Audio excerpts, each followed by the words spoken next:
Akira Kudo is an adventurer wandering in the Gandaja Labyrinth. He defeats a flying-type monster with a lightning element attack as it is its weakness. He suddenly hears multiple screams coming from a room near him. He guesses whoever is in there is in a difficult situation, fighting a strong monster of some sort. It sounds really dangerous, so he does not want help. However, it is also an opportunity to gain some good experience, so he makes up his mind and heads in the direction screams are coming from. The place Kudo is exploring is the dark corridor situated in the Gandaja Labyrinth. It is disgustingly humid and combined with an odd smell, the discomfort level breaks through the roof. The most formidable enemy that stands in the adventurer's way is not the frightening monsters, but the sticky gunk scattered all over the place, which worsens as one ventures deeper inside. Kudo is covering his nose on the way to the room where he heard the noise. He is grossed by the smell and wants to get out of this place already. After running a little, he enters the boss room and sees a huge monster and a girl fighting. The girl dodges many hits from the monsters and lands some punches on the monster. She seems to be from the Long Ears tribe. In this world, Du Murta, the Long Ears tribe, is the race most loved by the younger blue sister, God Sophia. Everyone belonging to the race is physically attractive with high intelligence, superhuman strength, and strong magic powers. They are basically too perfect to be true. Due to their natural abilities, other races, especially humans, are envious of them. So to feel a sense of superiority, they take them in as slaves. The girl in front of Kudo also has a slave collar around her neck. Judging by her appearance, she seems like a combat slave. He looks around the room and sees some bodies, assuming her owner is among them. The girl is getting overpowered by the monster, while Kudo sends a quick prayer for them and runs towards the fight scene to help the girl. He deduces that the slave collar is suppressing her strength. He emphasizes that he is not helping the girl because he finds her cute and is merely doing it for the experience points. He charges an attack at the monster and takes it out in just one hit. The girl is shocked at the scene before her. The long-eared girl wakes up from sleep. She takes in the place around her and supposes that it is the remnants of the amber wall, the area before the dark corridor. It is considered a safe place on this floor and monsters do not attack anyone here. But still, sleeping here is not recommended, especially since she is a slave and anyone could take advantage of her. She wicks her head around when she hears Kudo talk to her. He is sitting at a distance from her and making something in a kettle. He tells her not to panic as he is making corn soup. She takes a good look at him and recalls him taking on the boss monster. Kudo advises her to lie down again since he did not have enough magic power to heal her fully. She asks him about the boss monster and how she got here. Kudo tells her that the monster turned into experience points for both of them. Thanks to her taking its hits, he was able to safely charge his attack and eliminate it. She feels weird about a human saving her. While Kudo is blabbering, she extends her arm to punch him but stops right in front of his face. She tells him to shut up and asks if he saved her so that he could enslave her. Kudo rambles that he only did that to gain experience points. She retracts her hands, almost believing him when he continues that he did have some naughty fantasies about what would happen if she became his slave. This time, the girl grabs his neck and he screams. When she lets go, he calls her mean for doing that to him even though he saved her life. She finally thanks him, but Kudo opens his mouth again. He asks her if it is a good idea to move around in the state she is in. He blushes while saying that it is good from his perspective, but it might not be good from hers. The girl looks down at her body and notes that the thing covering her is a shawl. She pulls that shawl up and threateningly asks Kudo if he saw anything. He replies that he did, but it was not on purpose at all. The girl changes the topic and asks what happened to his owner. Kudo answers that he was already beaten by the time he arrived. The girl feels relieved hearing that her owner is no more. She tells Kudo that she was bought recently as a combat slave by those adventurers. They managed to make their way here, but the boss was just too much for them. Kudo comments that adventurers often make this mistake. They think they become powerful enough just because they recruit someone strong. The girl agrees that her owners were indeed careless. She thinks that Kudo is strangely dressed and seems stupid, but he has a stern look in his eyes. She asks him what he is going to do with her and jokes about him buying her. She threatens to break him and he gets on his knees asking for forgiveness. The girl finds it weird and wonders why he is not forcing her when he is a wizard and it should be simple for him. She also wonders why he came to this labyrinth solo. He gets up from his position and makes his way to his belongings. He pours the water from the kettle into a cup and presents hot corn soup to the girl. She is skeptical at first but drinks it anyway. She has a blissful reaction to it and asks him what it is. He tells her that it is called corn soup and jokes about it being created by an otherworldly god. He remembers that they have not even introduced each other yet, so he tells her his name and asks hers. She replies that her name is Skrell. He gives her an outfit similar to his and says that he is counting on her. They both make their way out of the labyrinth and enter a portal. They arrive at the Adventurers Guild. Kudo greets Ashley, the guild receptionist, and she greets back. They joke around for a while, and then Ashley inquires about today's results. He tells her that he hunted vampire bats in the dark corridor and managed to level up. Ashley comments that he is the only one who casually hunts those things solo. She points towards Skrell and asks what Kudo is doing with a girl from the Long Ears tribe. She says that she remembers this girl being picked up by a member of Star of Karanka. Skrell tells her about what happened in the dark corridor. Ashley says that she will report it to the supervisor later. She asks Skrell what she's going to do now since she is still bound by a slave collar. Skrell replies that she does not want to return to being a slave. Kudo announces that he will use Dispel in that case. Dispel is a general-purpose magic that can dispel magic effects. Its official name is Exorcism Dispel. Since it requires a lot of magic power, Kudo does not use it in the Labyrinth but can use it here now. Skrell and Ashley say that the slave collar cannot be removed with that spell. Kudo explains that the magic to make something impossible to remove is simply just a magic spell.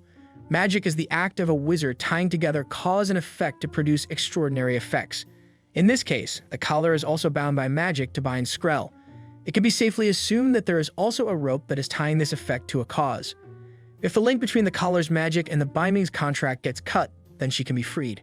Kudo is talking like a big shot, but he is simply just repeating his master's words. In the first place, as a high schooler in modern Japan, he can use magic just a bit better than people in this world. This is his gratitude towards his master, who taught him how to read when he first came here. Kudo takes out a magic potion from his empty void bag. Ashley tries to stop him since that potion is very expensive. Kudo does not listen to her and starts reciting a spell. A save collar breaks and falls off of Skrell's neck. Kudo celebrates that his money did not go to waste after all. Ashley is surprised and asks him if he could do such a remarkable feat, why he did not do it before. Kudo clarifies that his magic power was super low after fighting the boss and using recovery magic. Ashley asks him about his level, and Kudo shows her his license to reveal his 33 level. She tells him to rank up already since it is weird for a level 33 wizard to have the rank in the 30,000s. Kudo says that it is a pain to rank up. If he ranks up, he will start getting annoying requests. He just wants to live a free and relaxing life as an adventurer in this world. Just the satisfaction of leveling up is enough for him. He tells Ashley to register Skrell as an adventurer. He brings out the magic stone core of the four-armed and two-legged goat monster he defeated and asks her to keep it as Skrell's security deposit. Skrell asks him why he is doing all that for his slave. He replies that he only did this to make himself feel good. He then says goodbye to her and departs, leaving her amazed. Adventurer is a term for explorers who investigate, collect materials, and conquer the dungeon Gandaja Labyrinth, which exists in the center of this world, Du Murta. The term was also called diver once since people descended into the underground dungeon like divers did in the waters. Labyrinth entrances and exits are now maintained with buildings and facilities supporting adventurers. The hellhole that flowed with monsters endlessly is now a place of enjoyment for adventurers. From a reception to a cafeteria to a bathing area, there is everything here. Kudo is sitting in the guild's cafeteria munching on some snacks when an adventurer appears with a drink in his hand. His name is Miguel Hyde Junkers. Kudo covers his nose and tells Miguel dramatically that he reeks of booze. He asks why he is drinking in the middle of the day, and Miguel replies that this is a part of being an adventurer. He offers Kudo his drink, but Kudo denies it. He then tries the chips Kudo is eating. He finds them very tasty, and Kudo gives him another bag. He notices that this one is pepper-flavored and asks Kudo if pepper is used as a seasoning. Kudo remembers that the people in this world only use salt and spices for preserving food or for emergency stockpiling. It could take hundreds of years for potato chips to exist here. Shifting the topic, Miguel asks Kudo if he wants to make more money. Kudo replies that he is satisfied with the way he is living and does not want to get involved in anything dangerous. He says that Miguel must earn well since he has a good ranking. Miguel tells him that his team's adventurer rank has risen to 258. He says there are many newcomers lately, so he does not want to fall behind. A team named Blessing of Secret Water, consisting of 2 blue wizards, stands out to him, along with a solo ranker from the Long Ears tribe. Kudo supposes that he must be talking about Skrell. Seems like she is doing well in the city of Freda. Miguel asks Kudo about his adventurer rank, and the answer leaves him shocked. He cannot believe that Kudo's rank is so low. He questions if he even applied for the rank registration correctly. Kudo answers that it is all so troublesome, so he would rather not do it. There are a lot more fun things to do in this world, and besides, there is no dive point for any rank, so ranking up has no point for him. Miguel finds his argument ridiculous and suddenly asks Kudo to join his team. He adds that he is a wizard, so he will definitely be helpful to his team. Kudo nervously replies that he is no wizard. He wonders how Miguel got to know that when he has only told this to a few people. Miguel tells him that there is no point in playing dumb now since Ashley informed him of this fact. He says that he used to idolize Kudo, thinking of him as some prodigy since he always returns safely despite not carrying a proper weapon. But now that he knows he is a wizard, he wants him on his team. Almost all adventurer teams are in a shortage of wizards. Kuman declines and emphasizes again that he does not want to do any dangerous stuff. He just wants to enjoy his time as an adventurer. Miguel says that it is really a waste of his talent. Moving on to another topic, Miguel asks Kudo which magic element he uses and Kudo replies lightning. Miguel does not know what that is, so Kudo gives him an example of bright lights on the sky on stormy days. Miguel thinks he is talking about a Mesit's hammer. According to old tales, if you go to the edge of the world, you can see the wrath of the purple father Emersith, which has even caused the fall of the country. Kudo demonstrates his power by destroying its ship in his hand with lightning. Miguel figures that he is a purple wizard, basically this world's first confirmed one. He begs Kudo to join his team again. He reasons that he cannot let him go now that he knows he's a purple wizard. Tired of Miguel's persistence, he comes up with an idea to fend him off. He brings ancient liquor out of his space bag. He presents the bottle to Miguel and exaggerates his description. Miguel has never seen anything like this, so he thinks for a while before drinking it. He is astonished after having the very first sip. He grabs Kudo by his shoulders and begs him to bring more for him. Kudo had brought this from his dad's stuff back in the modern world. He figures he can buy more from some store near him despite being a minor. He promises to Miguel that he will bring more if he gets the chance. Right at that moment, a massive lion in the form of a human arrives at the cafeteria. Both Kudo and Miguel greet him. He is an adventurer named Dragirian Hewler. He is a member of the Beasthead clan, skilled enough to delve deep into Gandaja Labyrinth, also most well known as Freda's bravest hero. Dragirian grips Kudo's shoulders and calls out his name with a scary look on his face. When Kudo gets scared and screams, he changes his expression to a soft one and praises Kudo for helping out people recently. Kudo supposes he is talking about Skrell. He replies that he only did that for experience points. Dragirian growls horrifyingly and tells him to stop being so coy. He has heard from Ashley that even after rescuing her, he brought her to the guild and persuaded the guild to give her a chance to become an adventurer. He says that this reminds him of the first time he met him. Kumino thinks back to that time. Dragirian had told him only to do what is right and stay away from evil deeds. Kumino had been told this by God when he first entered this world and by his childhood friend. But when Dragirian says it, he feels like he should never let him down. Kumino and Miguel smile at Dragirian with a fond look on their faces. Kumino picks up his backpack and announces that he's going to leave. He used all his high potions on Skrell and his stock of rare boss magic stone cores has also declined. He needs to earn money, so if he is planning on diving in the dungeon, Miguel asks him if he wants to buy something since he seems motivated to earn money. He replies that he wants to eat steak from a white horn cow. The top floor of the guild has a restaurant which serves exclusive steaks. The rare white horn cow is found in the Labyrinth and sold to the guild by adventurers. The guild cooks it and sells it at a very expensive price. He is craving it badly, so he needs to collect money. He asks Miguel to let him off the hook this time regarding him joining his team. Miguel says that he will only allow it if Kudo promises not to join any other team. Kudo promises him that, and Miguel gives up. Skrell meets Kudo for the first time in a while at the guild. Kudo asks her how she is doing in Freda. She replies that it is not much different from her village except more hunting for money. Kudo tells her that she can go back to her village if she wants. It is not a necessity for registered adventurers to stay here. She replies that she has other reasons for staying here, but does not elaborate. Kudo gets the hint and does not press further. He shifts the topic and asks her if she has made any friends. She says she does not trust anyone here, so she cannot make friends. She only has to interact with the guild staff since the only people here are adventurers. Kudo understands why she does not like adventurers. People of the Long Ears tribe already dislike humans, and Skrell was bought by some adventurers recently, so it makes sense for her to be wary of people. Skrell also complains about people coming up to her and trying to recruit her. Kudo agrees that it seems annoying, but thankfully, that has not happened to him because of the way he is dressed. He does not dress this way to look weird on purpose. He does it to hide the fact that he is a wizard.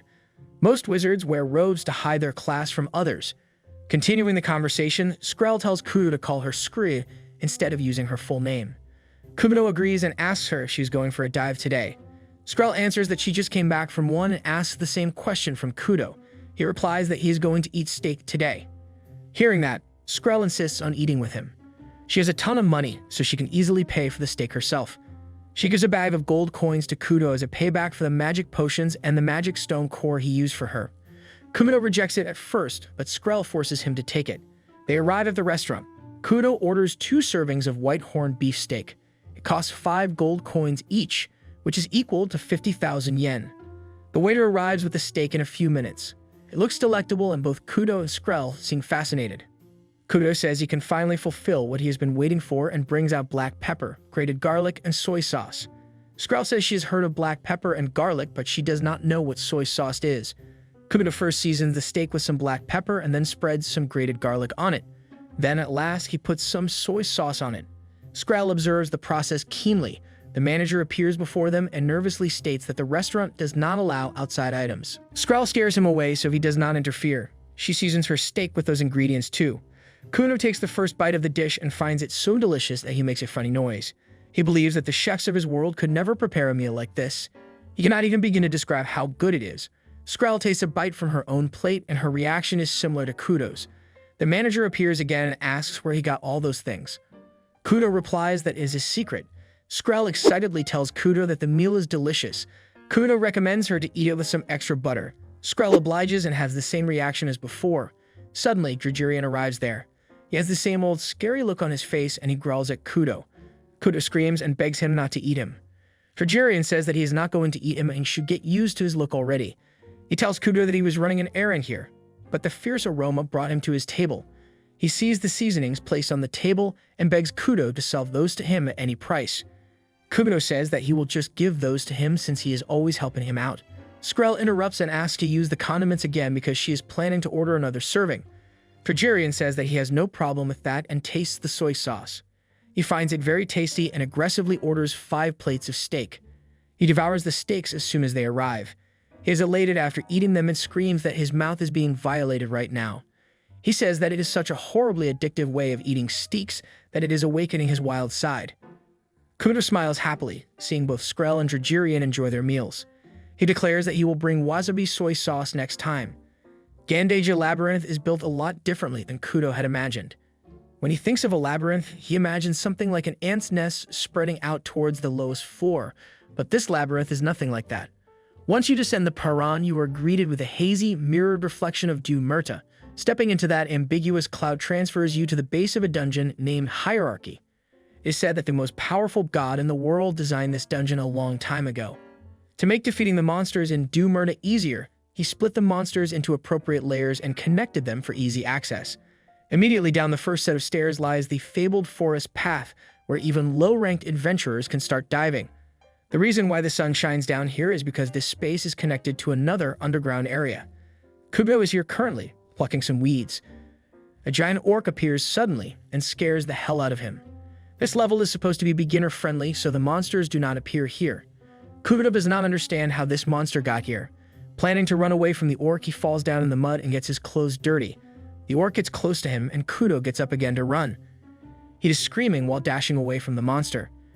It is just a regular monster, but the red iron gear mine is its typical habitat, so it should not have been spawned here. Kudo calms himself down a little and convinces himself that he's going to be fine as long as he deals with it properly. He uses a move called Amisith's Lightning Orbit, which allows him to run extremely fast. He appears behind the monster and uses an attack named Amisith's Lightning Shake to take out the beast. He defeats the monster and screams at its body for scaring him like that. He had almost gotten a heart attack, but it gave him experience points in the end, so perhaps it was not that bad. If a monster like this meets a beginner adventurer, it will finish him off quickly. He hopes that no one else on this floor has run into it. He decides to alert the other adventurers before it is too late. Kudo brings the monster's ear to Ashley. He tells her the whole story and Ashley makes an announcement regarding it in the guild. She advises low-level adventurers to refrain from going into the labyrinth until safety is confirmed. Kudo feels disgusting in his mudded clothes, so he heads to the bathing area to clean himself. He does not want to go back to Japan in his clothes. It would be trouble if Hiro-chan saw him like this and thought he was getting teased or something. He runs into Skrell on the way there. She asks him about his dirty outfit, and he tells her how he got into this condition. He says goodbye to her after that, but Skrell keeps walking beside him. She offers to help him wash up since it is difficult for a single person to wipe their whole body. Kudo agrees and they both reach the shower stalls. Kudo gets nervous before going into the stall. Skrell pushes him in and starts taking her clothes off. She reasons that her clothes will get wet if she keeps them on while helping Kudo. Kudo feels embarrassed seeing her bare. She has a petite body with volume distributed at suitable places, along with nice and healthy skin. Her figure looks so stimulating to him. She pulls him out of his thoughts by calling out his name. She tells him to turn around and starts taking off his clothes. She starts wiping his body after getting him undressed. Kumino is not facing her, but he still feels so shy. Skrell asks him to face her now that she is done cleaning the rear part of his body. Kumino denies it at first, but Skrell grabs his arm and forces him to turn around. She blushes a deep shade of red after seeing his front. Kumino shyly says that it is a physiological phenomenon that men cannot help themselves with. Skrell tells him to stop joking around as all of this is awkward enough. They suddenly hear someone outside, and in a rush to be quiet, Skrell's body gets pushed against Kudo's. He can even hear her heartbeat now. They are both blushing hard given their situation. After the noise outside stops, they both heave a sigh of relief. They get into a few more embarrassing encounters before finally getting out of the shower. They both shyly say goodbye to each other. Kumino feels like he just took a very hot bath. Kumino's walking down the main street. Ashley had begged him to take up some patrol quests earlier, but he had declined. He does not mind helping people, but if he spends all his time helping people, he will have no time for himself. He believes that he does not have to go and risk his life trying to fight a high-level monster. Those monsters should be left for adventures that can easily defeat them.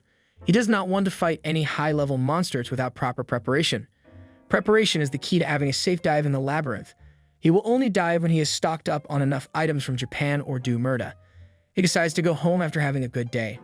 He gets embarrassed by thinking about his encounter with Skrell earlier, but it was not that bad. His gut feeling is telling him that he should not linger here too long or something weird will happen to him. He feels someone following him while walking down the street. After a while, a shadow woman appears. Kudo asks her why she is here.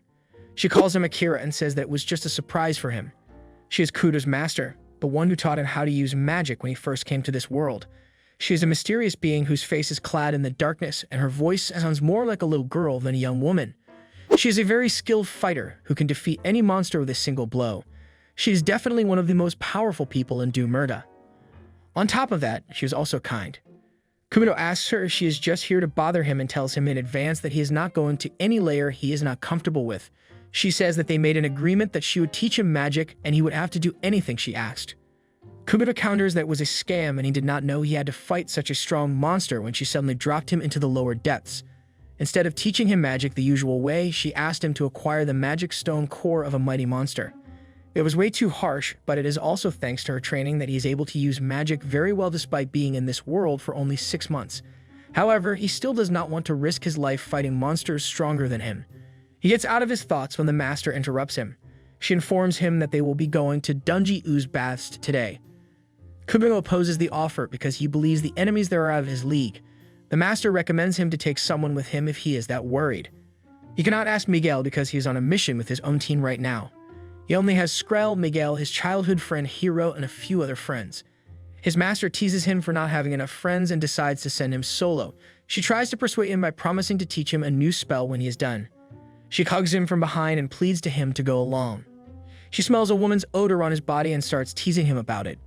Kumino has no choice but to give in. They reach the Dungy Ooze Baths. This place is ever creepier than the dark corridor. Depth-wise, it is 25 levels, which is not so bad compared to the dark corridor's 30 levels, but the environment is way worse. After seeing Kudo whine, she says that they can go to another place if he wants. Kumino says yes, and the master tells him to go to the 50th depth of the Ice Sheet Mountains and bring her the magic stone core of the Ice Age Sea Leopard. Kumino whines even more after hearing that. He says that the only person who can go there solo is Dragirian. He does not stand a chance there. The master hugs him as a means to comfort him. Suddenly, some slime-type substance starts taking different shapes. Kudo screams as the master leaves the place to let him deal with that alone. He ends up using his lightning magic to fend off those mud mobs. The master appears again and Kudo yells at her for leaving him there. She promises to give him a fulfilling reward if he accomplishes his goal. She teases him for a while before the boss monster of the region emerges.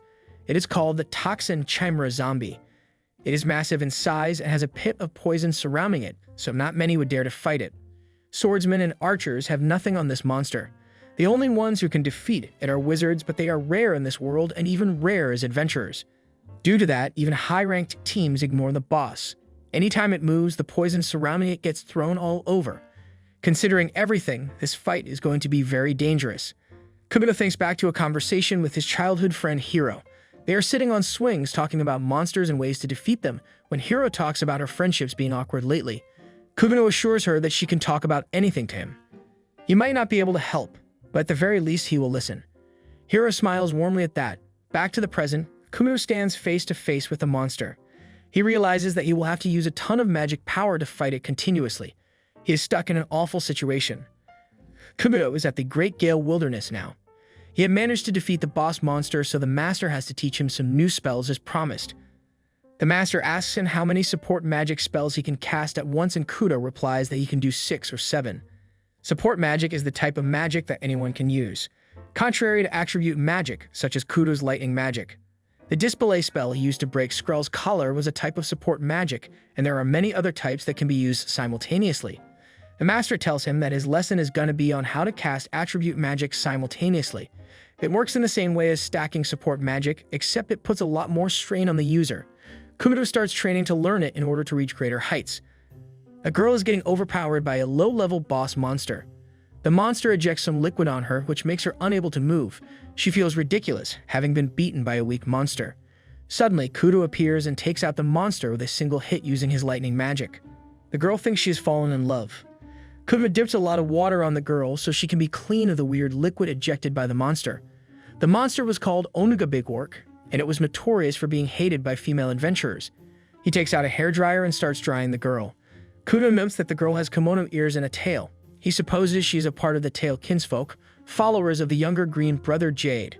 The touch of her tail feels like that of a dog. Kudo tells her that the coat of her tail looks nice, and the girl gets excited suddenly, stating that she is very proud of her tail. She happily tells him that not only does she groom her tail, but also her ears.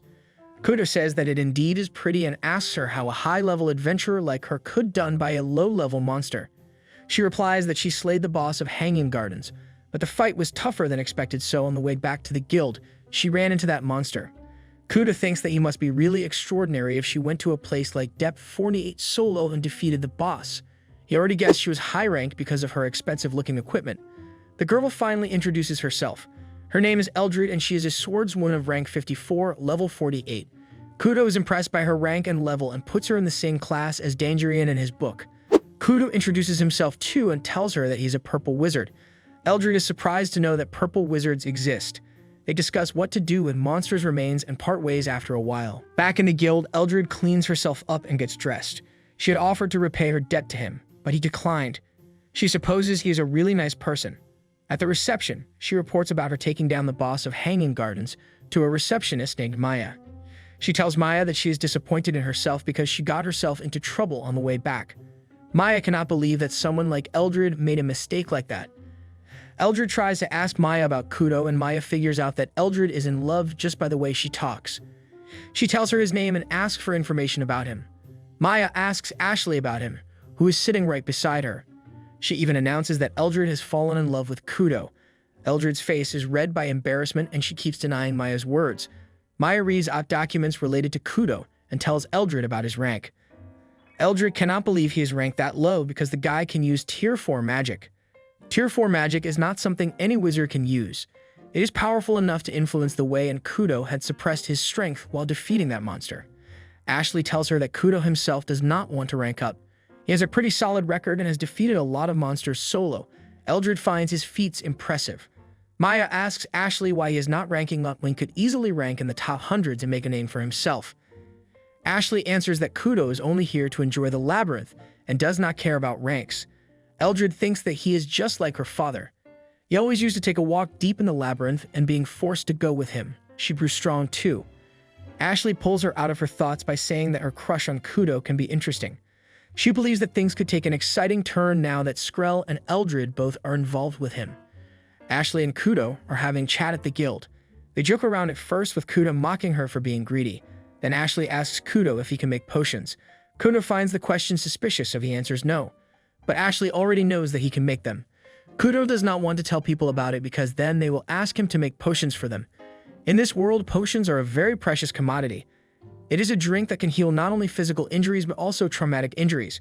According to his master, in essence, is the same as magic, acting as a bridge between an injured and a recovered. Of course, potions are a necessity for adventurers, so it makes sense that they would ask other people to make them, but they take some time to get prepared.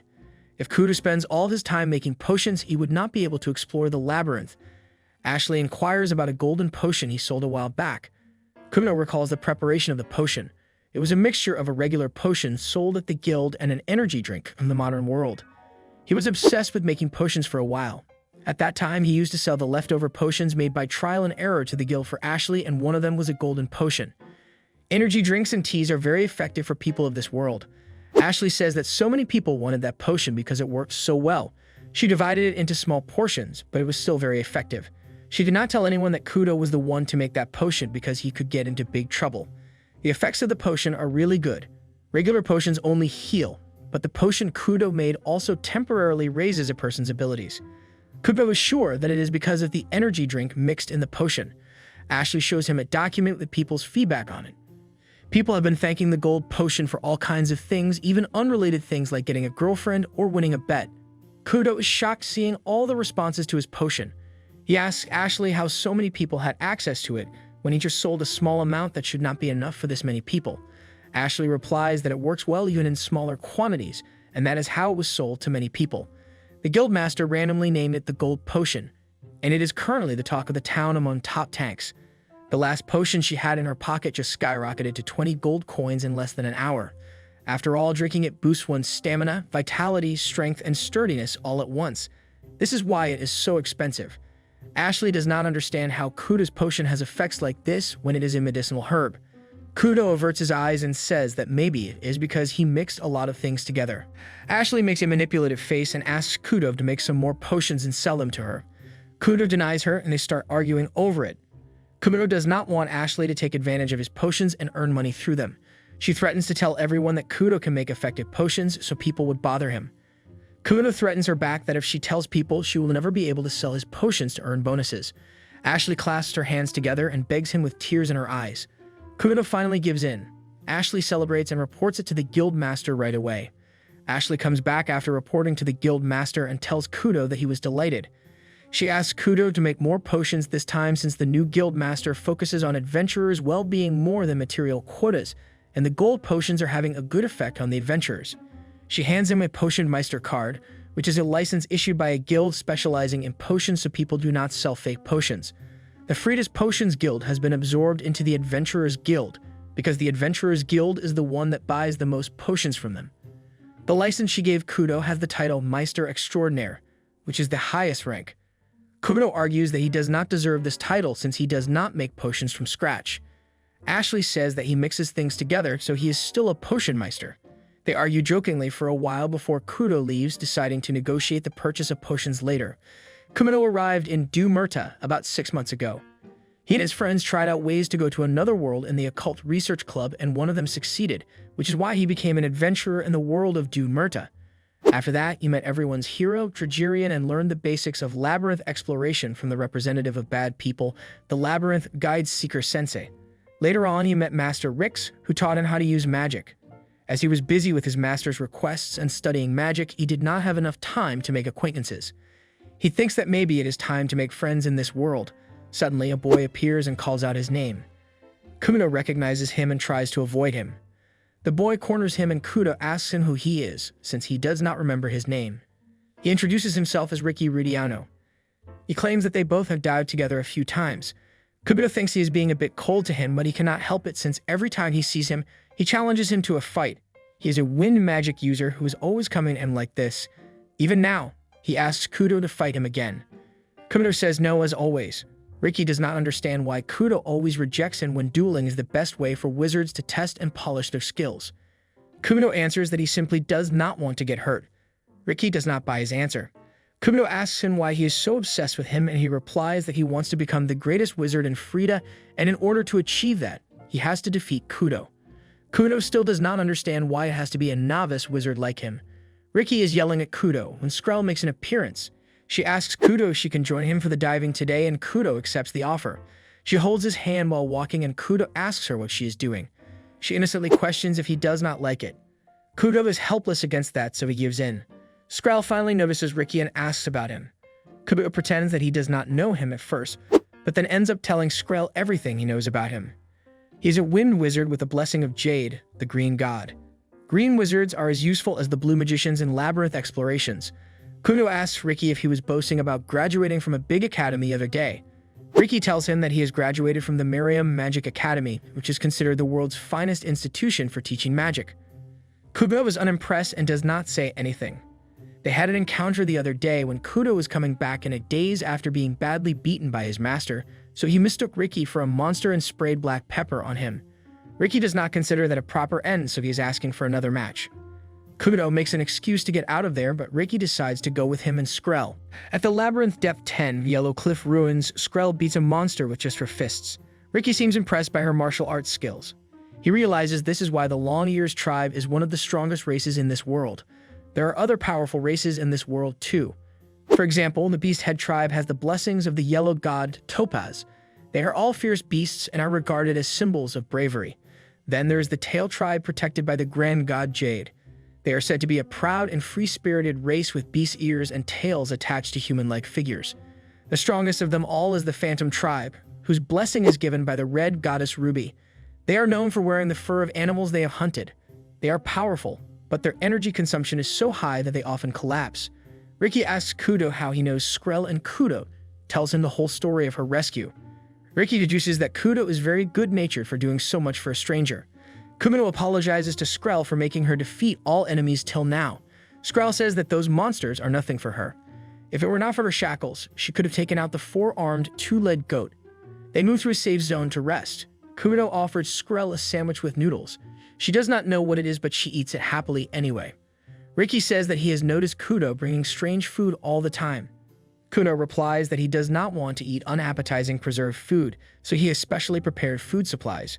Kudo offers Riki a drink named Dr. Popper. Riki finds it quite good, but Skrell thinks it tastes weird. He gives Skrell sweet orange juice as compensation, which she loves. Skrell asks Kudo to sell him soy sauce if he has any. Kudo gives her one jar that he has on her.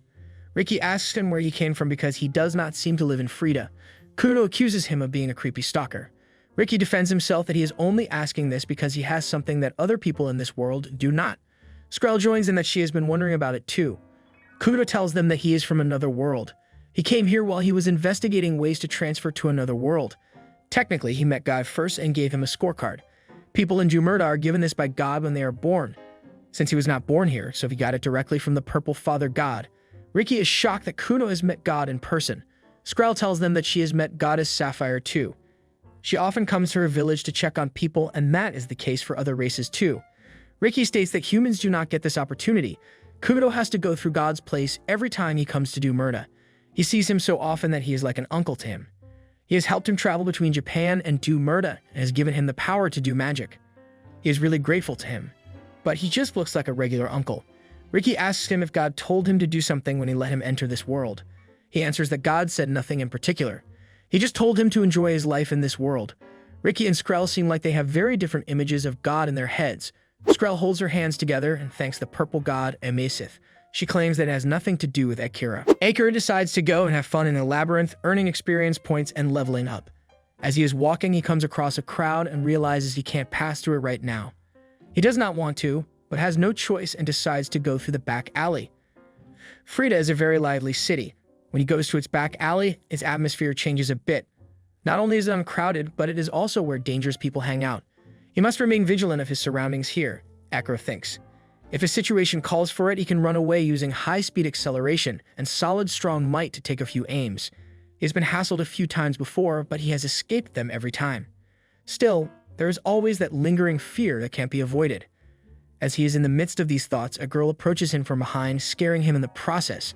He asks her not to come out so suddenly. He almost has a heart failure. The girl says she can't help if she appears suddenly. It is like him telling her not to appear at all. Akira says he would just appreciate it if she just stopped popping in the view. Just give him a signal or something next time, like trembling or glowing. He looks at her wondering who she is. It is hard to tell through the shadows, but they are probably a human woman. Through the occasional gap in the shadows, he can make out red eyes and a well-defined youthful appearance. But her devilish personality makes it hard to tell if she is a human. Someone asks the girl if she's after another stone core. The girl agrees, saying not to worry as this time it will be an easy one. She then embraces Akira, confusing him. He asks the girl, why is she always following him? The girl said she comes along as a support system. Akira asks if this system is for him. But the girl says she's talking about his support system for her. Akira thinks it was for him, but it seems she is absorbing his magic power without his knowledge. Come to think of it, his magic power seems to be draining. The girl says that if Akira thinks of her as a support system, he shouldn't mind her sticking around. Akira says it is kind of embarrassing, but he can't deny it. The girl asks if it feels good. If Akira feels something about this, he asks the girl not to use a crimson-like voice and developments. Again, she embraces Akira. Nervous, he thinks she is pushing him so tightly. This could be dangerous if he doesn't calm down. He decides to change the subject before she leans forward. He asks the girl's master why he needs her with him. Instead of dragging him around, wouldn't it be faster if she did it herself? Akira knows that Master is strong, but he doesn't know how strong she is. She once unearthed Flame Baron, a monster that appears on the 30th floor in an instant. Not on that, unearthing 100 or thousands of such monsters won't add to her experience. If he were to eliminate that many monsters, he would level up at least 10 times. He can only imagine how high the Master's level must be if she is not getting any experience. The Master says if she wanted to, she would. And she can't dive into the labyrinth by herself. Akira realizes that the Master doesn't want to answer his questions and decides to change the subject. Akira asks the Master why she wants the stone cores so much. He has heard that they are only good for warding off monsters. The girl says one can do many things with those stones. She offers to teach him in due time, but Akira thinks that she is tricking him. Akira tells the Master that he is not feeling well today. The Master realizes that Akira is lying and points out that he was ready to dive into Labyrinth just now. Akira lies that he suddenly started to feel unwell and injured too. The Master asks if he just got sick after she said she wanted stone core. She points out that Akira has a convenient body. She wonders how can he make Akira fit again, but finally leaves it by saying it is impossible. Akira looks at her thinking he would rather have Masters overlooked today. He doesn't want to run into any trouble, not just for today, but every day. The Master offers Akira to have some more special learnings from her other than new techniques. This shocks Akira, as he wasn't expecting this. He instantly agrees and asks if the training can be done on her. He wonders if he can contact those special learnings with his own hands. The Master asks if this would make Akira feel better. Akira says he isn't sure about it, but Master lets him know this offer is limited. She asks him to just say that he will go, but he asks her not to come any closer to him. He thinks that Master is trying to overwhelm him with her powers, but as a man, he can't fold so easily. With that, they go to the Labyrinth Layer 14, the cave where the Colossus sleeps. At last, he couldn't win. Motivated, he says he can beat any enemy today. Listening to him, Master points out that he is very enthusiastic all of a sudden. The level they are on today is the Gandaja Labyrinth 414, Route 1. This is the cave where Colossus sleeps, a hunting ground for intermediate divers from level 10 to 20. Since it is a hunting ground for low to medium level divers, Akira shouldn't have any difficulty since he is somewhat of a high level diver. Soon, they come across the Colossus and Master lets Akira know about it. Akira is a bit confused after seeing Colossus. It seems very easy, but that is a monster. A monster that looks like a stone statue at first, but if he gets too close, its true color will show and it will aim at him. It is known to be a troublesome enemy because it can also attract allies. However, it is also very weak to magic. Even weak magic spells can easily defeat them. But Akira is confused since this is too easy compared to Master's other tests. There is a world of difference compared to the usual difficulty. Master asks Akira if he is satisfied with his opponent. Before he could say something, Master says that if it is too easy, they can add what is called a restriction. This makes Akira realize that it is not as simple as he thought it would be. Master asks Akira to defeat Colossus with his bare hands. He can use generic magic, but he will have to punch and beat Colossus. That way it won't be too easy. Akira says it seems unnecessary. If he enhances himself with generic magic, it shouldn't be too hard to beat it. But punching and beating a stone status is just idiotic. Master replied to Akira saying the answer is too simple, that he looked like an idiot. Akira finds it mean. He thinks even though he said it is unnecessary, he should be able to beat it with the restrictions. And since he is allowed to enhance himself with magic, the restriction is easier to deal with. With that, Akira comes forward and uses the third spell. Master wasn't expecting this spell. Akira decides to use Amethyst Orbit, Lightning, and Beating. Within no time, he defeats the monster. Master stands there not knowing what to say. Happy, Akira asks Master how was it. He thinks he met the terms of the restrictions. It wasn't generic magic though. Come to think of it, he thinks this was his first time using this technique in front of Master. It is an attribute magic inspired by the generic magic of high-speed acceleration. Master agrees with the work and decides to pass Akira. She says she was going to teach him a technique this time that is close quarters combat, but she doesn't think he will need it now. She asks why he adopted close combat techniques without her telling him to. Akira says it is lovely for a magician to use close combat. It is cool to see someone who specializes in long-distance techniques charge in and dominate the enemy. Master finds this reason quite childish and asks if that is why Akira engages in close combat. But Akira says he wouldn't call it close combat. All he does is rush in at high speeds and blow them away. To be honest, even the one he used just now is in a bit of a gray area. But Master doesn't agree with Akira here. She says even though Akira created the technique himself, he doesn't seem to understand it. Master explains to Akira that magic, in essence, is an extension of high-speed acceleration. While it may decrease maneuverability slightly, it should be easy to apply. Even someone with little combat skills can easily defeat opponents with a casual punch. Akira agrees with Master, stating what she mentioned is true. By using Amethyst Orbit, his movements become incredibly fast. He guesses Master is saying to use that to defeat his opponents with movements too fast to follow. However, he's kind of surprised to see that Master puts so much emphasis on close combat. Master tells Akira that it is common knowledge that wizards are at a disadvantage up close. That is why it is necessary to have ways to deal with it even if it is not close combat. Akira replies to Master saying wizards don't think about close combat, so they will be fooled, but he doesn't like to compete with people. Master asks Akira, why is he saying that when he becomes stronger? She is sure he will get into all kinds of trouble. She adds that jealousy and people are inseparable. No matter how much of a saint he is, people will always become jealous of him. And when he is in the public eye, he won't be able to escape jealousy when he shows what he is capable of. And when that happens, he will get into trouble which he dislikes so much. Akira questions how should he deal with that situation if it happens in the future. Master replies saying it is quite simple. He just has to unearth them.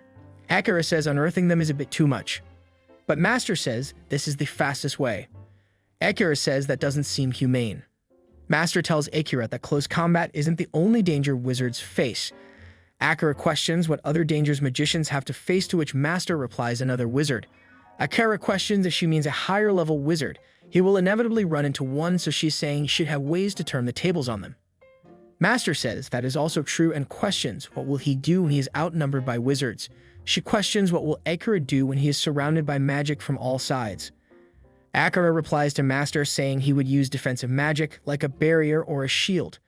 Master asks what will he do after he has used the defense magic. Akira wonders if he is supposed to focus on defense until the enemy stops aiming. Master tells Akira that he will be bombarded with magic until he collapses if he stays on defense. Akira agrees, thinking that when dealing with many magicians, if his timing is off, he will be constantly exposed to magic. And once he is on the defensive, there will be no chance to escape, leading to a game over. Master tells Akira that what she is about to teach him is one of the ways to get out of such situations. However, in that situation, it is better to run away and not turn the tables. Akira likes the idea and asks Master to teach him this new technique. Master points out that Akira is quite fanatic when it comes to safety and escaping. Akira says it is better to be safe than sorry, as it is safer not damaging people's emotions. Master says Akira is a coward when it comes to dealing with humans, but Akira already knows this and lets Master know about it too. Master says that the magic she's about to teach him is called Force Esoterica. It is a technique that releases a burst of magic power compressed inside the body. It allows him to erase the magic that the enemy has launched. Akira tells Master that he doesn't get it and questions if that cancels out the other magician's magic. Master says that is a fair question. The point is to aim at the enemy's magic with a powerful magic that tears it apart. If he uses magic on magic, he can cancel it out. It is the same principle. Akira concludes that by using raw magical power, he can act faster since he doesn't have to do spells. Master agrees, saying he can also blow away opponents, but it won't work if his opponent's magic rank is higher than what he can handle. Akira says at that point, he would probably lose as well. With that, Master decides to get started. Confused, Akira looks at Master, wondering when did she start using magic. He realizes he shouldn't be thinking about that before he gets aimed at.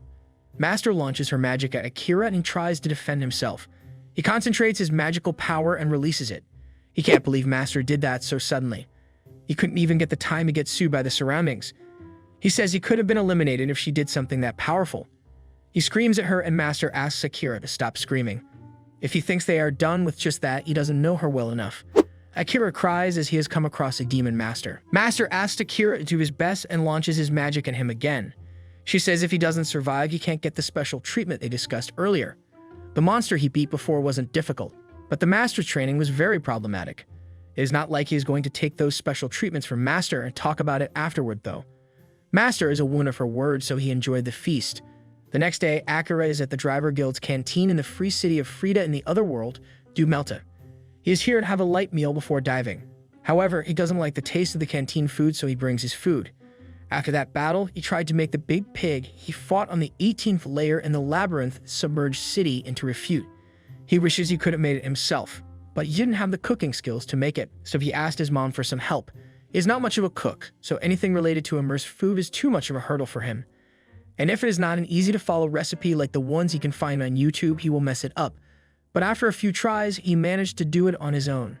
Needless to say, he had plenty of ingredients and got carried away making too much, which overpowered the fridge and he got scolded for it. However, when his mom had the food, she found it very delicious and asked what kind of pork it was. He replies saying it is Domarita pork. Akira can't help but be thankful that the taste of boss-class food exists. However, he still needs to eat all the refute before it spoils. He even had to give half to his childhood friend Hiro, who lives next door. As he is eating, Eldred comes in. She's a high-ranking diver who he once saved when he was almost lost in the labyrinth. Back then, she was covered in bodily fluids and couldn't move. He happened to rescue her and they became acquaintances. He looks at her wondering how he thought Eldred was an Eber type, but she is kind of timid. He also finds her surprisingly shy. Eldred asks Akira if he's going to the labyrinth now. He agrees, saying he is headed there after he is done eating. He asks if she is headed home, to which she agrees, saying she did pretty well today. He thinks she is not carrying much for someone coming back from a labyrinth and asks what happened to her bags. Eldred says once he gets a certain rank, he can have his stuff sent home. Akira didn't know something like this existed. She asks where he is headed, to which Akira says he will try out the forest to do some weeding. He's getting stuff to make tea for himself. Eldred asks if he can use them to make potions too. Akira agrees and asks her to keep it a secret. Eldred says that she is sure there would be a flood of requests if people found out if they could make potions. Even still, he must get a lot of invitations at the entrance, since he is a wizard. Akira agrees, saying she doesn't like such attention. She asks Akira not to worry as she won't leak the information regarding potions. Akira trusts Eldred since she is honest, but also serious and kind. Eldred looks at Akira eating and is about to ask if she can join him. But before she can complete her sentence, Akira says it is alright. He knows she must be hungry after exploring the labyrinth and allows her to join him. He says he has enough to share and brings out more food using his magic. Eldred takes the utensils and dives into them. As she takes the first bite, the flavors fill up her mouth. She finds the food very delicious. Akira gives her something and says if she puts this on the food, it will taste even better. Akira finds Eldred's expressions dog-like and wonders if she is a dog-like species. He tells her that this is the big pig from before. Eldred is surprised to know this. She never thought it would taste so good. She adds that this is kind of like revenge in a way. Akira says it was delicious to begin with. You just had to tweak a few things to make this. Eldred says cooking is hard. Akira replies saying it is surprisingly easy. If she has the ingredients and follows the recipe, she just needs the right amount of heat. In this world, cooking is done on special stived, so it is different from any other world. But if he wants to recreate it, he will need to check the cooking utensils as well. Also, it is absolutely important to follow the recipe to a T. If a newbie tries to get creative with the ingredients, they can throw off the balance of the food in an instant. Eldred enjoys the food and lets Akira know that it tastes great. She thanks him for sharing. And Akira is glad to see that she liked his food. She then proceeds by thanking Akira for saving her the other day. She says she doesn't want to see her as a burden to him, so she had to say thank you. Akira says even though they are friends, does she not want to feel indebted to him? Eldred agrees and Akira can understand her. He suggests diving into the labyrinth together. He would be grateful if she helped him with the Eternal Night Meadow. Eldred happily agrees to come along. Akira says he often goes there, which she finds impressive. Akira tells Eldred that there is something he wants to ask her. He asks if she can try saying soy sauce for him, but she can't pronounce it. This makes Akira wonder if there's a cultural accent. On the other hand, a girl comes with medicine for her mother. The mom apologizes to her daughter as she always has to do this, but the girl doesn't mind it. The girl is happy to see that her mom is getting better. Melmo's family has been potion masters for generations. They have passed down techniques to craft potions, helping those in need. Tea was given to the world by the grace of the yellow elder god, Topaz. At the same time, those with magical potential were taught potion crafting to ensure his blessings would spread. Her mother also inherited these techniques from her grandmother and follows them with crafting a potion as well. One must put their heart and soul into crafting a potion and keep those who will use it in mind. That is the principle that the Ramel family upholds. However, no matter how much they stuck to that principle, they were never rewarded. The potions of the Ramel are perfect and with great care. But ever since her grandmother's time, the family has been slowly losing to mass-producing potions, and nowadays the Ramel potions are seen as no different than the mass-produced potions. They have also been losing clients to the major workshops because of their higher production volume. It doesn't matter how valuable their potions are, if no one buys them, then they can't make a profit. That's the way the world works. The girl Mel says she has to leave now, but she feels so uneasy. She tells her mom that she is off to collect the payment from the trader. The mom asks Mel to be careful as things have been dangerous lately. Mel asks mom not to worry and to get some rest. The mom says if they work hard, they will surely be rewarded. Even though things are tough right now, if they hang in there, things will definitely get better. So they should do their best. Mel asks her mom if things will get better. The mom agrees, saying God is watching over this world. Mel says she knows and leaves. Mel thinks that they have been working hard from the beginning. She wonders where has that gotten them. She wonders if their current situation is because of hard work. It doesn't matter how much they try to improve their lives, things will never get better. Her mom is in that state because of hard work. She never had time to rest because she was always working. She wishes her mom's condition would improve. She doesn't want an easy life. She just wants to be able to afford proper treatment for her mom. She hopes to make more money because of this. Before, they could sell the potions for more and could even negotiate depending on how well they did in the market. However, the policy of the major diver guilds for purchasing potions changed to make it easier for divers to purchase potions in Freda, but things started going off the rails when they started discounting and standardizing position costs. On one hand, some arrangements provide subsidies for a price reduction that doesn't directly harm them, but on the other, an increase in quality doesn't mean she will get more money.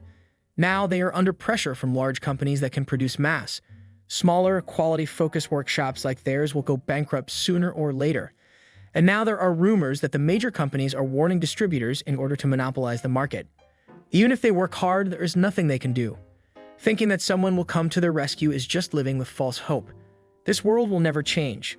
Melba was to buy more things for potion making when the lady apologizes and says he would like to end their contract with her workshop today. Mel says that can't be. If they can't sell to Diamond, then it won't be good. The lady says she knows, but she also has a business to run. She can't make a living if he doesn't get enough potions. She adds that the people at the illness workshop said that they can't do business if they continue to work with Mel's workshop. Mel realizes that Illness Workshop is plotting evil plans to bring her down. It is a major potion company. She keeps hearing bad rumors about them trying to monopolize by poaching craftsmen and doing shady deals. The lady says that at least Mel will be alright. She can still do business with guild-approved shops, so she can still rely on that. With that, she leaves the shop worrying about what she would do now. She thinks of ways to save her family. She thinks she can start by increasing their client base. She can reach out to the traders she knows, but then realizes that Diamond was her last resort. She wonders if she should sell directly to divers, but she doesn't have any connections like that. This seems so hopeless. They won't be able to afford their living expenses or be able to maintain the workshop. But importantly, it is her motor's medicine cost she is worrying about the most. She is busy with her thoughts when she goes into some alley. Upon realizing, she wonders when did she enter the alleyway. Once she enters the alleyway leading to the center of Freda, it is said that she will never be able to leave. The origin of the free city Freda is unique compared to other cities. The city was originally built by renovating a small fortified city. Due to the influence of the gods and the development of the Divers Guild, the city grows to rival other ones. However, due to the large population influx and unplanned construction, the city became extremely messy and complicated. Over time, the castle town, including the original fortress, was left behind in the center of the city. The main facilities of the city were moved to the outer edge of the city. Mel comes across Kowloon, the chaos at the end of Freda's alleyway. The old town that surrounds the old fortress is a labyrinth of streets and alleys, which is why they can say once they enter, they can never leave. Mel is glad she noticed it while she is still at the start of the maze. She needs to get out of here quickly. Just then, two guys approach her asking what the rush is. One of them asks Mel if she got scared just because he called out to her, and he was told he should be careful. The other guy says maybe she doesn't want to talk to them. The guy with the hat says he thought a girl coming from the outside would be pretty cool and asks her to hang out with him for a little bit. But Mel says she doesn't want to. She thinks she has to escape, but these two men are blocking her way. She wonders if she should go further into the alley. With her legs trembling, she looks at the guys worrying about what step to take next. The guy with the hat asks Mel where is she trying to run. He says a fragile-looking girl like her won't be able to survive that long. The other guy says he is sure she has heard stories about the people being eaten, but here are far worse things that can happen to her. People further in could cut off her hands and feet and make her their plaything. Or maybe she will be shackled and sold as a slave. Her organs would be harvested while she was still alive and used as ingredients for medicine. Or she might become food for monsters. They say that she will be safe with them. Just then, she hears something and wonders what it is. She just heard something behind her. She realizes that she is surrounded by these men. She thinks she should compete, but she can only use magic that specializes in making potions. But it doesn't matter anymore, does it? Even if keeps on living and working hard, she won't be able to rebuild the workshop, cover her living expenses, or pay for mother's treatment. The guy says it looks like she's given up, but is the only option for her after all. Mel thinks this is where her journey ends and apologizes to her mom while the guys approach her. Just then, Akira comes in apologizing to Mel for keeping her wait. Mel doesn't know Akira and wonders where he came from, if he is a diver or a porter. He looks like someone who transported stone cores. She can tell that Akira is nervous. The guy asks who he is. Akira says he is here to meet his partner. The guy says there is no way anyone could meet here. But Akira says things have been a bit stable between them lately, so they decided to spice things up by meeting somewhere different. He thought meeting here could be thrilling. The guy says Mel is playing with them. She doesn't need a bean sprout like Akira for her partner. He can just sit back and watch if he wants to. But Akira says he doesn't have that kind of fetish. The guys ask Akira to get out of here. But Akira says he doesn't want to leave.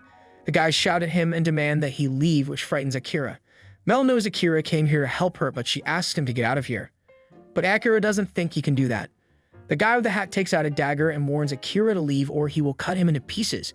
Akira says he doesn't want to leave and he doesn't want to be injured either. The guy asks Akira to stop screwing around. Akira says he is not a fan of these kinds of talking. With that said, Akira takes out the magic rod, surprising the bad guys. A magic rod is a tool used by wizards to regulate magic power. Magic power constantly fluctuates and is easily influenced by emotions. But with a magic rod, magic power can be properly channeled into magic spells. The guy says Akira is buffering. There is no way this kid can be a magician. This surprised Akira as he could not imagine a muscular wizard. They are probably the minority. He asks the guys what will they do. If they want to use elemental magic on humans, but if he has to, he will. He lets the guys know that he can't hold back with a magic rod. He adds that they are in for a world of pain. Mel is blown by Akira's magic power since its quality and quantity are far better than hers. Even though he is so young, he is on par with a court magician. How can he be such a high-level magician, she wonders. A magician can add elimination intent into their magical power, and they say that high-level magicians can knock out their opponents by just using it.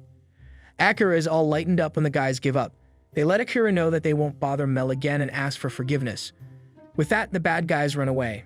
Akira lets them know that they don't have to be afraid, even though he was scared too. Mel asks Akira how is he when he has that much magic power. Akira asks Mel if she's okay. He asks what is she even doing here. Mel thanks Akira for helping her out. She states that she was heading towards the Divers Guild, but people were blocking the main road. Akira says it was the same for him, so he was heading back home. He tells her the safe way, saying is the way he usually goes. Mel thanks him once again while thinking he even knows a shortcut. He is so helpful. Akira stares at Mel, to which she asks if something is wrong. He says she doesn't seem to be feeling well. He says he can cast some magic on her while they are here. He clarifies that he isn't aiming at her with his magic, it is just magic to give her some energy. He gives her the magic of courage and bravery. Mel hears the magic and says she has never heard of such a generic magic before. It is so soft and warm magic. All the worries in her heart are fading away. She wonders if this is some sort of purification magic. Neither her magic nor her physical abilities have been increased, but she feels so much better, feels so nostalgic. It is like when she made her first potion. Those days were full of hope. Akira says that health comes from energy, and if she doesn't replenish her energy by doing something enjoyable, she won't feel well. But they have this absurd thing called magic and can boost their energy with it. He says technically he spelled the magic for courage. Mel asks why did that, to which Akira says she looked like she didn't want to live anymore. She was like a salaryman who got fired and was ready to jump in front of a train. Mel doesn't get the example, but thinks if she was having that look on her face. Akira tells Mel that as long as she has energy, she can take on the world. Mel agrees with Akira. She then looks at him, who also looks like he has a lot on his plate. She asks if he is okay. But Akira says she is fine and she doesn't need to worry about him. With that, he leaves. Mel also heads back home from the way Akira showed her. Just then, she smells something burnt. Upon looking, it turns out to be those bad guys from earlier. She then hears someone say the lover porter has finally left. Do not contact the witch's apprentice. Do not even go near him or she will be severely punished. Swallow the voice and hold your breath or there will be a repeat obsessor. Do not be fooled by his seemingly kind appearance. It's a cold-eyed person at heart. Worried, Mel wonders who it is. At the potion shop called Frantic Fluid of the Goddess, Mel goes to collect the payment for today. She also needs to find another trader to replace Dama. If she doesn't find one, it will be in great trouble. Or worse, they will have to close the store. She hopes that a major company hasn't already signed with this store. She decided to negotiate hard this time. Mel greets the girl called Ramel at the counter. Another lady looks at Mel asking if she is the girl from the desolate potion shop. She tells Mel if she is from the illness shop, is she here to collect money or to sell potions? It must be hard managing a workshop no one cares about. She adds that Mel is probably desperate for someone to do business with her. Mel doesn't hold back and tells the lady that they are the ones who are pressuring their clients and asking them to push out their competitors. She asks the lady to keep that kind of stuff outside the store. The Frantic Fluids of the Goddess's manager, Gail Nemodio, looks at them and asks if they are having a fun chat. If yes, then they can count her in too. Ramble looks at Gail and tells her that she shouldn't come out of the office unless she is called. She asks, isn't this too much for her to handle? Gail asks Mel if the illness workshop collecting their payments later on. The lady interferes, stating she is here to discuss a deal with them. She says it is regarding the potion transactions. They would like to increase their trading volume.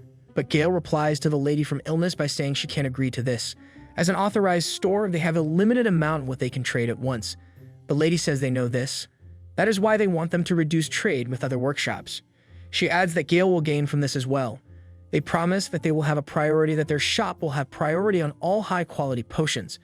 Furthermore, they will also include high-grade potions as well. She says it would be better than doing business with Mel. Angry, Mel looks at the lady wondering how can she stand up so low. She is negotiating like this in front of Mel. Gail tells the lady that she tries to stay out of shady deals like this. The lady says as an authorized shop, won't it be difficult for her to get a stable potion supply? Gail agrees and adds that she values her business partners. After all, it is the people who make potions, not the workshops. She asks the lady to end the chat here and leave. The lady says caring so much about a little girl's shop is unreasonable, but Gail reminds the lady that they are done talking. Angry, Mel tells Gail that she has another request besides collecting the money. She asks if Gail would increase the supply from their workshop. Gail and Ramble stand there in silence while the lady laughs at Mel, calling her shameless. She asks Mel how is the shop going to benefit from increasing their supply from her workshop. Mel knows that there is no benefit to trading with them. There is nothing special about their potions. They just use the right amount of ingredients when crafting. The lady asks Mel if she is being serious. If she can't provide anything in return, she can't expect them to increase their supply from her. She calls Mel an idiot and says she should think before she speaks. Mel knows that the illness workshop keeps lowering its quality while increasing its mass production. She wonders what can she do to overcome this problem. Just then, she remembers Akira, who told her that a spell can bring out their courage. The lady asks if Mel is ashamed of her stupidity, but Mel asks the lady to shut up. She requests Gail to increase the supply from her workshop. Gail says as she has already told the lady from illness, they can do that so easily. But Mel says she can understand, and even then, she is asking them to increase their supply. Mel decides to stick to her family's beliefs. She says they will continue to make the best potions that they can. She is determined to win the deal for her mother and her future. Gail tells Mel that this is enough bantering for now. She agrees to increase the supply from her workshop. Mel is surprised to hear that answer and confirms once more. She then slumps on the ground in disbelief. Gail looks at her, questioning if she's okay. Angry, the lady from illness questions Gail why is she increasing the supply from this workshop. But Gail doesn't hear anything. She says she is doing it because she wants to. The lady says Gail won't make a profit from this. Gail says she shouldn't solely think in terms of profit. Like she told her before, it is the people who make potions, not the workshops. And she was originally going to ask Mel to make potions for me. Mel questions Gail what kind of potions she wants her to make. Gail shows them the gold potion that is the talk of the town right now, shocking the two girls. A gold potion is an extraordinary potion that has divers in a frenzy. It is an unbelievable item that can enhance physical capabilities of a high-grade potion. Gail tells Mel that the potion is needed to make it. She says that the guy who makes the gold potion mixes something in it to make it a gold potion. The lady from illness has gone crazy. She asks Gail not to be so ridiculous. She says it is impossible to mix something and make a gold potion since it is a finished potion. Mel says even if someone adds something to a finished potion, it won't mix. Potions are made by the divine magic of the yellow elder god, Topaz, meaning that they can't be changed since the issues of casualties are solidified through magic. Therefore, she should not be able to mix it with other things. And if one can, then that would mean it was not complete. Mel thinks that this is quite a mystery. She should not be able to mix anything in the gold potion, and she also wouldn't sell an incomplete item. Gail remembers a guy saying that normally it can't be mixed, because it is a finished product. But if she reverts it to an incomplete state, then something can be done. It turns out to be Akira who said all this while visiting the shop. Gail asks if Mel makes incomplete items. Mel disagrees but says it does make sense. However, she wonders how to make something completely incomplete again. Gail says it is quite amazing. Mel says this very idea is unbelievable. She questions if the technology to do that even exists. Gail says the guy mentions something about causality being the basis of magic. Mel thinks about it a little and gets the answer. She thinks if the technology that led to the creation of potions was magic, then maybe the magic can undo it too. But she doesn't think the potion can be reverted while retaining its effects. Gail says the guy said her potions are near perfect, because she measures the right amount of ingredients and applies magic with precision. And if she used magic to revert a poorly made potion, it would no longer resemble a potion. The lady from Illness says if Gail is trying to say their potion quality isn't good enough. Gail replies by saying the guy said he tried a lot of other ones, but Mel's was the only one that worked. They are neglecting a bunch of other things to focus on mass production. Gail tells Mel that the guy said that the potion she made is a work of art. They are all the same, evenly matched and perfect potions. This makes Mel cry a little. Normally, every workshop would create their potions like that. All they have done is follow the teachings of the yellow elder god, Topaz, for generations. Gail tells Mel that they want her to continue making potions for them. She says she would buy all of them at 5 times the regular price work for her. Mel is a bit hesitant as she thinks 5 times is a bit too much, but Gail says she has already discussed this with the guild, so it is fine. Mel asks Gail if she is sure about this. She says the master who made them should also get the share. Gail says he has already been paid, so he's okay with it. And he said he didn't want to make a large profit using a potion by others. Mel asks Gail if she's not being greedy. Gail says she isn't. She adds that the guy said he only wants to sell a small amount so he could save some for himself for when he goes to a labyrinth, and he wouldn't compromise on that. Mel asks if that guy is a diver. Ramel agrees, saying he's a master at his magic. He's a regular customer too, and doesn't even look like a diver at all. This angers the lady from Illness, and she slams the door after leaving. Ramel looks at the lady, saying it is quite a good feeling. Gail asks Ramel not to make her expressions so obvious next time, to which Ramel agrees. Gail adds that this was refreshing. Mel is more focused on the potion, and Eve stops caring about the illness and its people halfway through.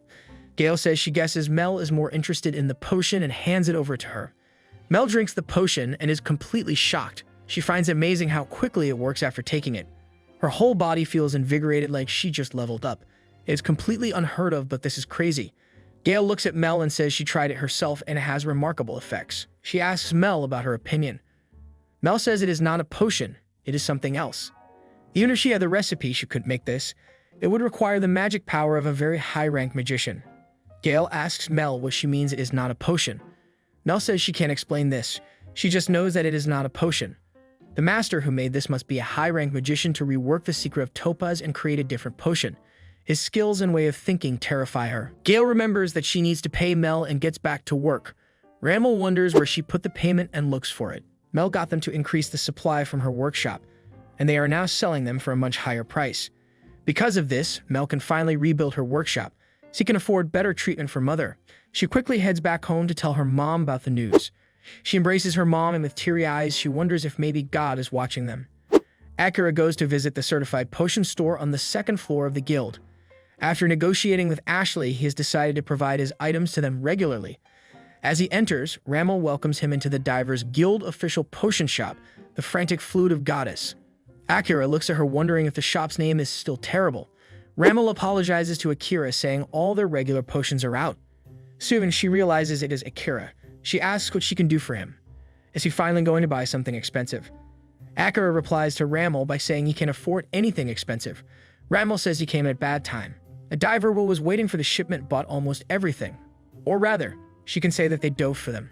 She laughs, saying she said something clear. Akira thinks that Ramel is very excited. Akira says that the potions are always in short supply, to which Ramel agrees. She says they can't keep up with the demand from the divers, and if they want a stable supply, it will cost a lot. She feels like they should just hire a dedicated potion master. Akira says he gets how she feels. He questions if she would like to reserve a potion, but Ramel denies, saying other divers will complain, so she can't do this. Akira says there is one potion he wants. He wanted to make a reservation because that potion was the base for his formula. And in the potion made by other people, the ratio of ingredients varies way too much. Akira tells Ramel that he feels like he should specify the atelier. He thinks it is Melmel's. He says he is willing to pay if she preserves it for him. But Ramel says she can't do that. So Akira shows her his special grid master card. Ramel is startled to know that Akira has a special grade card. Akira shows her the reason behind it. He shows her a gold potion. Ramel knows about it since this is the super effective potion that is all the rage in Freda right now. Ramel says he is making these using the potions Melmo made as a base, and the guild wants him to provide them regularly. Ramel realizes that Akira wants to make an appointment. She says this is a little over her pay grade. She questions if she should summon the manager. Akira agrees and waits for the manager to come. Ramel soon fetches the manager to come out and meet Akira. Gale, the manager, questions Akira if something is wrong. Akira looks at Gale thinking she's quite scary. It feels like he got aimed by some sort of burst of doom. Ramel explains everything to Gale. Gale concludes that Akira wants Melmo's potion to make that miraculous potion. Akira agrees, saying the guild wants him to distribute it through a store. Gale is happy to know that Akira chose their store. Ramel asks if the potion has to be Melmel's. Akira agrees, saying the other ones are too unstable. Melmo's products are finely weighed and carefully made. He doesn't care how much of the profits he will get, but he does want the majority of the profit to go to Melmo. They can give Melmo double or triple what he does. Gale questions if this is okay to reduce his share. Akira says he is making them because the guild asked him, and he doesn't think it is right to profit off other people's work. Gale says he is still buying the potions. Isn't that just the cost of doing business? Akira tells Gale that he is still getting paid, and on a regular too, so his share of the profit is already secured. He asks Gale what she thinks about this. Gale agrees to work with Akira. She says they will get 30% and he will get 20%. She asks if he is okay with Melmo getting 50%. Akira agrees, and Gale asks Akira to come to her office so they can discuss the details. Akira is a bit hesitant about going to the office, so Gale assures him that she doesn't want anything. Ramel says it was a sacrificial summoning after all. Needless to say, Akira immediately whispered high-speed acceleration and got out of there. On a different day in the Divers Guild, Akira is glad that he resolved the potion business. And today is Sunday, everyone's favorite day. He wonders how he should spend the day. Just then, he comes across Skrell. She says it is strange to see him at this time of the day. He usually comes in the afternoon. Akira says he doesn't have school today, and questions about where is she planning on going today. Skrell says she was planning to dive into the sludge swamp. Akira is amazed by this, saying it is a difficult place. Skrell comes forward and tells Akira that she would like to go to his world if he doesn't mind. She has been wondering about it for a while. Akira says he is fine with it, and God said it would be okay too, but he will need to prepare a few things. Skrell asks Akira what he needs. Akira says he will need to get her some clothes, and she will need to cover her ears too. In his world, there are only humans, so people might be surprised by her long ears. Skrell asks what should she do 10. Akira suggests using a hood or a hat. He says they can just ask God about it. He is sure God will help them out. He asks Skrell not to go around and start competing with people. Annoyed, Skrell says she is not that reckless. Akira says that in his world, she can go around aiming at people, and if things get serious, the police will show up, so she will need to be extra careful. With that, Akira and Skrell go to God's house to visit him. Skrell is amazed by the beauty of the place and wonders if God lives in a place like this. Akira tells Skrell that the place changes from day to day, so it is not always like this. Sometimes it is an empty white room. Other times it is like a room in a foreign country. The place changes every time he comes here, but he is sure they are headed to where God is right now. Soon, they find God chilling on a sofa. They have come to see God. To cross between the other world and the modern world, they must come here first. In other words, it is essential to greet God to cross over. Akira tells God that he is finally back. God asks Akira if he forgot something. Akira says his friend said she wanted to visit Japan, so he wants to bring her along. He reminds God that he said it would be okay before, but he just wanted to make sure. God says it is fine. Skrell froze up from God's relaxed response. Akira guesses this is not how she imagined things to be. She asks Akira if that guy is God. Akira agrees, saying the uncle is the god Amethyst. Skrell tells Akira that calling God uncle is disrespectful, but God says that he doesn't mind. Skrell bows down and thanks God for his daily blessings. God wishes Skrell to always follow the words and promises of God and have a fruitful life. Akira looks at her bowing down and wonders if he is not this type of divinity. He seems so godlike. God says he is indeed a god. Even he has to be firm at times like this. Akira says he isn't usually like that with him. Skrell says there is a limit to it and asks Akira to be respectful. God asks Skrell if she wants to go to Akira's world. Akira agrees, saying Skrell wanted to go and see Japan. God says he doesn't mind, but she can't go looking like this. You'll have to change a few things first, starting with her ears. Akira asks God what is he going to do. God says he will use just some magic and God's power. And like that, he changes Skrell's ears to normal. Skrell doesn't like it since those ears are the pride of her tribe, but God clarifies that he didn't change them permanently. He just made them look that way so there's no need to worry. Akira guesses Skrell's long ears are part of her identity after all. He tries to check her ears and realizes that her ears are still there. Annoyed, Skrell asks Akira not to check her ears without her permission. Next, God decides to change Skrell's outfit. Akira finds Skrell's new clothes very cute. They are different from her usual clothing. He says his clothes are more special. Skrell says she thought they were the standard in his world. Akira says if they were, everyone would be an explorer. God tells Skrell that he's giving her clothes free of charge. He will also give her the ability to understand the language as well. Akira realizes that magic is useful. He tells Skrell that he will also give her a lesson once they get there. God asks Skrell to just go with the flow. Even in Akira's world, she can get by just using some common sense. That is all there is to it. It is not like she will be in danger. Just relax and have fun. And so Skrell's little adventure began. They reach Japan in no time. Akira takes her to his house. He tells her that he is going to get changed first. Skrell agrees while looking around his room. Akira thinks he is not that uncomfortable with changing his clothes here. That is probably because of the event from before. He quickly changes to his normal clothing. Skrell looks at him and sarcastically states that these clothes look better on him. Akira says that other ones are easy to move around in and he doesn't care if they get dirty, so he usually wears them. Skrell says she has a decent sense of fashion and they are weird. This makes Akira wonder if these clothes are too weird. Later, they go out to explore. Skrell says she saw so many big buildings when she looked out the window. She guesses the quality of life in this world is pretty high. Akira agrees, saying there aren't many high-rise buildings in that world. In front of the train station, 20 stories is normal. Skrell is amazed by this number. Akira says things were completely different 200 and even 100 years ago.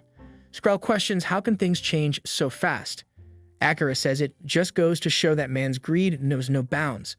Skrell says humans are greedy and stupid. She is walking when Akira asks her not to go there since it is a road. It is dangerous as cars go through it. Just then, a car goes by her, shocking her. She finds this amazing to find a car moving so fast without any horses. Akira explains that a car burns fuel to turn its wheels. Skrell questions how it is even possible to burn fuel to run a car. Akira says he will show her a picture and takes out his phone. Skrell says this world is so amazing. There are so many interesting things to do. Akira thinks these things are pretty normal for them. But he guesses it is exciting for someone from another world. He was also excited when he first arrived in Demerta. As they walk further, Skrell questions if the stairs going down are a dungeon. Akira explains that there aren't any dungeons in this world. He questions why she thought it was one. Skrell explains that young people are leaving with unalive eyes.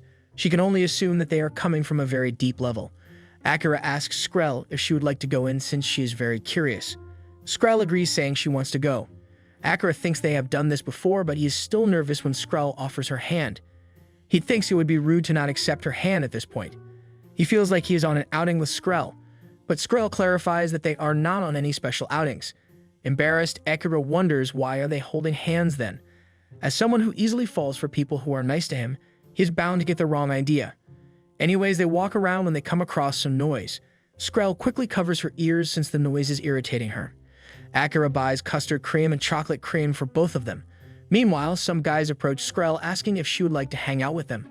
When Akira turns around, he is shocked to see the guys collapse on the ground. Nervous, Akira questions what did Skrell to them. She lies, saying they collapsed suddenly, but Akira questions if she can look into his eyes and say that. This makes Skrell nervous. She finally tells the truth and says she just gave him a light tap. But Akira says there is no way someone would be knocked unconscious from a tap. Skrell says humans are fragile, but Akira doesn't buy it. Skrell questions if those two guys are okay. She says she didn't injure them. Akira says this isn't ideal, but they should probably get out of here before they wake up. With that, the two run away. Skrell tries out the food of Japan while running for the first time and is in shock. She finds it so delicious and yummy. Akira asks Skrell not to eat while running, but Skrell says she couldn't resist. Akira looks at her, realizing Skrell has cream on her cheeks and finds it cute. They go to a park hoping this should be far enough.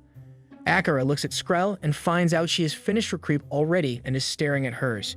He asks if she would like some, but she denies, saying it is fine. Akira questions if she is sure about it. Skrell says if he insists, then she will eat some. With that, she eats Akira's food as well. Akira says he is thirsty and decides to get a drink. He questions Skrell if she would like to have some. Skrell says she would like to have the orange juice form before. Akira asks Skrell to wait while he brings the juices. Sitting on a bench, Skrell looks around happy to know that she gets to drink the orange juice again. She finds the playground equipment fun. She thinks she can't play with kids, but it is still fun to watch. She looks up to find an airplane flying and wonders if that is a large bird. She questions if humans make that too. There is a lot she doesn't understand about this world. Even if she stayed for a year, she doubted she would see everything. And that is what makes it interesting. Just then, a crab comes in out of nowhere. He introduces himself as Kajanine V. Neen. Skrell looks at him all covered in bandages. She says he should go to the hospital. Kajanine says she is so rude. She shouldn't say such things so bluntly. He tries to come near her, which she doesn't like. She asks him to stay away from her. Kajanine says since she asked him to stay away, now he won't. When people look at her, they shout and say that a foreign girl is being attacked by a monster. Somebody call a hero. Kajanine says them calling a hero saves him the trouble of looking for one. Now he just needs to take her as hostage to beat them. Skrell says she won't be taken as a hostage so easily. With that, she beats Kajanine. She says he is weaker than a pill bug. This angers Kajanine and he questions what she just said. Skrell says they are way sturdier and are fine after being knocked over. She says it is said to be weaker than a village bug. She can't help but pity him. With that, she throws him away. Angry, Kajanine says he won't forgive her. Skrell beats him even more for being so slow. She throws him on the ground, but Kajanine still manages to rise. Kajanine says he hasn't even done anything yet. But before he can move forward, he explodes, making Skrell wonder why did that happen. Just then, Akira also comes in wondering what was that explosion. Skrell says there was this horrible guy. But Akira says he doesn't think he had any bad intentions. Skrell says it was a guy with bad intentions. She defeated him with a single blow from her special technique. Akira hopes that Kajanine is okay. Skrell thinks that he is worried about her and says she's okay. So Akira clarifies that he is worrying about the other guy. Skrell says he shouldn't have mercy for such people. They should all perish. Skrell says she is surprised to see Kajanine explode. She says that guy stood up after and just exploded. It doesn't make any sense. Akira asks her not to worry about it. But still, she can't do that to a normal person just because they are suspicious. Skrell says she will deal with them properly in the future. With that, they continue their adventure. Akira asks Skrell if she would like to do anything else, or if there is somewhere she would like to go. Skrell questions Akira if there are any tool shops. She wants to see the tools of this world. Akira says he doesn't think they have such shops here. Skrell questions if there is anything else. She says she wants some food. Akira thinks she just had some food. However, he decides to take her to a family restaurant in front of the station. He thinks that she would be okay with those. As he is busy with his thoughts, Skrell smells something and starts walking. Akira follows her and soon they come across delicious food. Akira asks Skrell to come to her senses. Skrell wonders when she got here. She asks Akira to be careful since someone is using hallucination magic. Akira clarifies that there aren't any magicians in this world. Skrell wonders what else could have caused it. Akira realizes that Skrell followed the smell and tells her that it is the smell of shoyu. He explains that that place is a restaurant that serves food cooked with soy sauce. That is the magic of shoyu. He asks Skrell if she would like to go. Drooling, Skrell says she would go if he also wants to go. Akira thinks Skrell isn't very honest with all this. Skrell repeats saying she will go if Akira wants to go when Akira suggests other options. Akira thinks she should just be honest if she wants to go and decides to go inside. Their lady there was surprised when he ordered 2 extra large special meals. It was probably because 2 kids came to such an expensive store. By the way, the prices were outrageous, but he has been exchanging gold coins from the other world for cash, so money isn't a problem. Soon, their food arrived on the table as well. When Skrell looks at the food, she is delighted. Akira explains that they are having unaju, which is a fish. It is drenched in sauce, grilled over charcoal, and served on rice. In Freda, it would probably cost around 5 to 7 coins. Skrell thinks it is too expensive, but Akira guarantees that it will taste good. Skrell agrees, saying she can tell because of the smell. With that, she takes the first bite and is blown by the taste. She says the fish is delicious. It is so fatty. The sauce is also great. She could eat the whole bowl of rice with it. Akira says it was worth coming here. Skrell says the rice itself is also very delicious. There is a hint of sweetness to it. Akira agrees, saying they do have good rice. Skrell is very happy and enjoys her time. Akira thinks it looks like her trip to Japan was satisfying. He decides to ask God to bring her back when he can. Once finished, Skrell says the food was very tasty. She asks for a second plate, which makes Akira worried since she's attracting a lot of attention. Skrell returned to do Murda, feeling energized after eating 2 extra large eels. They also bought a ton of soy sauce-related souvenirs, but that is another story. When Akira goes back to the other world, a lot of people have gathered for something. This makes him wonder what is going on. It is rare to see so many people in the evening. He questions if they are celebrating someone injuring a large monster. A man says they are now heading into uncharted territory to a place that no diver in all of Freda has conquered before. Looking closely at the people gathered here, there does seem to be a sense of unity, and from that speech he guesses they are rallying a huge team. But they don't seem to have their base. He wonders why are they using the guild hall. The man says there will be many challenges ahead of them, but they must not hesitate to push forward. They are members of the team who carry the guild on their backs. They must achieve solid results. Akira thinks this is great, but he feels like carrying the guild is a bit of an exaggeration. It neglects all the other divers who conquer dungeons, even if it is on a smaller scale. He wonders if the man's arrogance comes from the increase in his team members. He hears the divers saying they are aiming for the unreachable level of the second route this time. They are pumped out. They question if anyone knows what team it is. It turns out to be Eagle Talon. It is one of the 3 most powerful teams in the Divers Guild. They have a lot of divers and aim for the unexplored areas of the dungeon. Akira thinks he prefers to have fun while diving, so he never wants to get involved with them. But he is still curious about the new level. In the Ganbakuya Labyrinth, there isn't just one road, but multiple routes. There are also several warp points starting from the Great Forest Ruins. Akira says that the next place after the plains is the Nodianus. The fox says he guesses their objective is to conquer the Crypt of Elimination. He has heard there are a lot of zombies there and the labyrinth depth is in the 50s. One needs to be at level 60 to go there solo. One of the divers says she doesn't think they would do this either. It would be tough without Drakelion. The fox says he heard that the last big team that went on a raid got into a lot of trouble. Rotting, melting corpses coming at them from all over the place and hordes of them too. It is like a biohazard or elimination rising. The girl says if only the warrior classes could protect the area, even then, it would be tough. The foes agree, saying there are limits to what they can handle. Akira says it is great they are aiming for a new level. He admires them, but it is too much for a coward like him. He wonders what if Master makes him go there. Another diver says she is sure a porter could take him if he wanted. But Akira says he doesn't think they would. Fox asks if they are also aiming to conquer the new level too. He says they will try, but they won't push themselves. The girls say it is not like the dungeon is going anywhere, so they are not in a hurry. They say their motto is to have fun and earn money with no effort. Everyone has their own choices, so there's nothing to worry about it. Whether their rank goes up or down, the results will always be the same. They all want to gather in a relaxed manner. Akira thinks there are big teams that are eager, and other teams that are going at their own pace. So many teams are doing their best to conquer the dungeons. Eldred comes in as well at that time, questioning what is this crowd all about. She questions can't they do something else. Akira greets Eldred, saying it's been a while. He says the hall is amazing today. Eldred asks Akira if he's heading to the dungeon now. Akira agrees, saying he's going to level up a bit. Eldred asks why doesn't she go with him as well. He said before that they could die together. Akira agrees and suggests going together. Eldred also agrees and asks if he's going to go now, to which Akira says he is ready. The two march off and go to the Labyrinth level 18, a submerged city. Akira says it's been a while since they last came to the submerged city, and since the big pig incident too. He still needs to get back for what he did to him. Eldred says she also wants to eat that stewed meat again. Akira says he likes that stew. Eldred says today is a nice sunny day. It is perfect for sunbathing. Akira asks Eldred if she does sunbathing often, to which she agrees, saying it is part of the culture of the tailed race. She questions if he has ever seen one lying outside with their belly out. Akira says he hasn't seen one, to which Eldred says they do exist.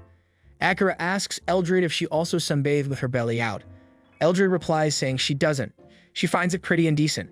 Akira says they are looking for the big pigs, so they should go that way. But Eldred suggests the opposite way.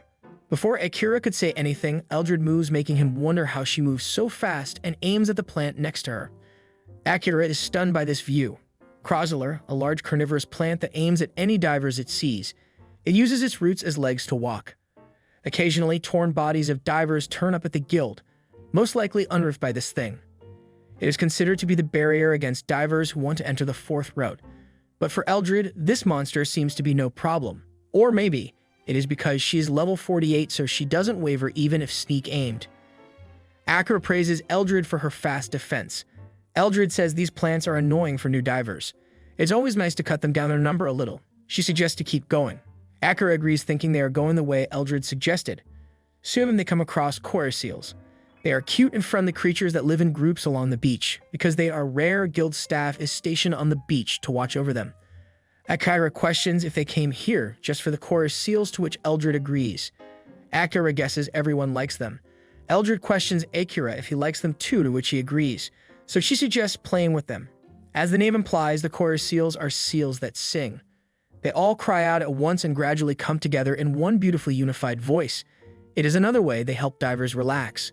And for some reason, their song drives other monsters away. They run as soon as they hear it. Eldred holds a chorus seal, saying he is cute. Just then, another seal jumps on her, startling her and Akira. Eldred asks the seal not to jump on her all of a sudden as she gets scared. Akira asks Eldred if she is okay. Eldred assures Akira that she is fine, but her carefully grew tail is all wet now. He offers her a towel, and she takes it to dry her tail. When she stands up, Akira is shocked. He quickly covers his eyes, letting Eldred know that she is drenched in water. Eldred assures Akira that she is covered, but is kind of embarrassing that he is so focused on it. Akira says it is not fine. It is so transparent he can nearly see it, and why isn't she wearing something when she is so endowed? He realizes that this is a very dangerous situation. He offers to dry her heart. She agrees, so he takes the towel and dries her hair. Akira cleans Eldred's ears too. Eldred says not to put a towel in her ears since it tickles, but Akira says it is not good for water to be inside her ears. It is easy for dogs to get ear infections. After drying her hair, he says it is time to wipe her tail. Embarrassed, Eldred says he can't do that. So naturally, Akira asks why. Hesitant, Eldred cannot answer him properly. Akira says it is not good to leave it wet. He says he will dry it quickly. Eldred tries to stop him, but Akira doesn't listen. He thinks it is a known rule that a dog's wet fur is a breeding ground for germs, which can lead to sickness.